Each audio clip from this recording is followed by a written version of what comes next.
지난 8일 저녁 8시 39분 할머니가 우리 애들 좀 도와달라, 집에 물이 찼다고 이웃에게 전화했지만 반지하 주택에는 이미 물이 천장까지 차올라 문이 열리지 않았습니다.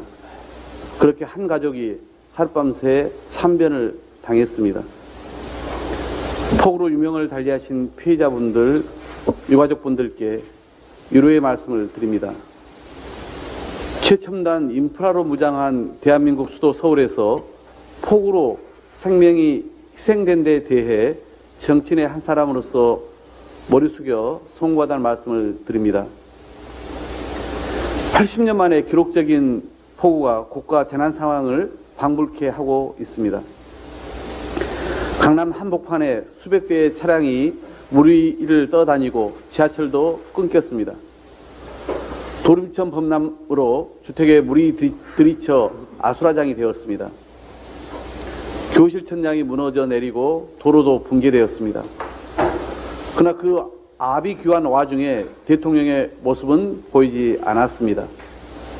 서울이 물바다가 되는 때에 대통령은 뭐하고 있었느냐는 비판이 쏟아졌고 급기야 SNS상에 무정부 상태란 말이 급속도로 번졌습니다. 국민이 밤새 위험에 처해 있는 동안 컨트롤 타워인 국가위기관리센터는 제때 작동하지 않았습니다. 모습도 드러내지 않고 전화로 위기 상황을 대응했다니 대통령이 무슨 스텔스기라도 된단 말입니까? 공무원 11시 출근 지침을 빼면 어떤 상황 대응이 있었는지 모르겠습니다. 정작 위기 대응에 신속히 나서야 할 공무원들의 출근 시간만 늦추고 폭우 속 천신만고 끝에 출근 시간에 맞추려 애쓴 직장인들의 분노만 자극했을 뿐입니다. 대통령의 가장 중요한 책무는 국민의 생명과 안전을 지키는 일입니다. 이미 서울 수도권에 폭우 예보가 있었으면 위기대응 총사령관으로서 사전에 철저히 대비하고 실시간 대응을 진두지휘했어야 마땅합니다.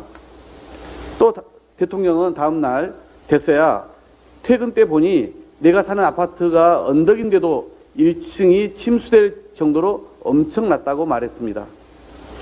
심각성을 본인의 눈으로 확인하고도 그냥 퇴근한 것을 자인한 셈입니다.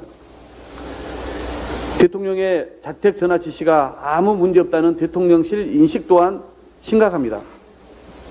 대통령이 있는 곳이 상황실이라는 궤변까지 늘어놓았는데 서초동 아크로비스타가 국가위기관리센터라는 말인지 묻지 않을 수 없습니다. 잘못을 바로잡기는커녕 억지 주장으로 변명만 반복하고 있습니다. 윤석열 정부는 이번 사태를 계기 삼아 위기대응 시스템을 제대로 갖출 것을 촉구합니다. 우리 국민의 생명이 달린 문제입니다.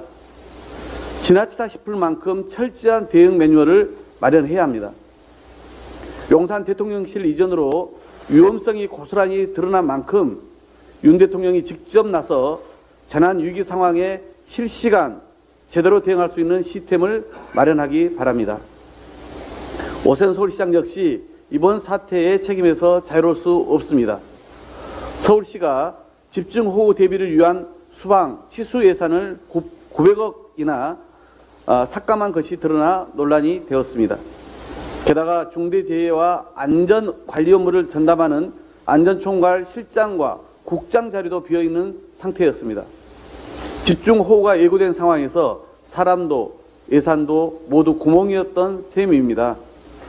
지난 서울시장 때 시내 상습 침수, 우면산 산사태를 겪고도 이렇게 안이한 대처를 했다는 게 더 충격입니다.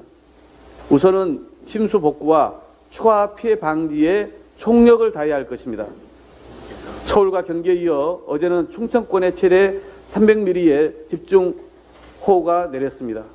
이번 폭우에 따른 국민 피해는 이루 말할 수 없을 정도입니다.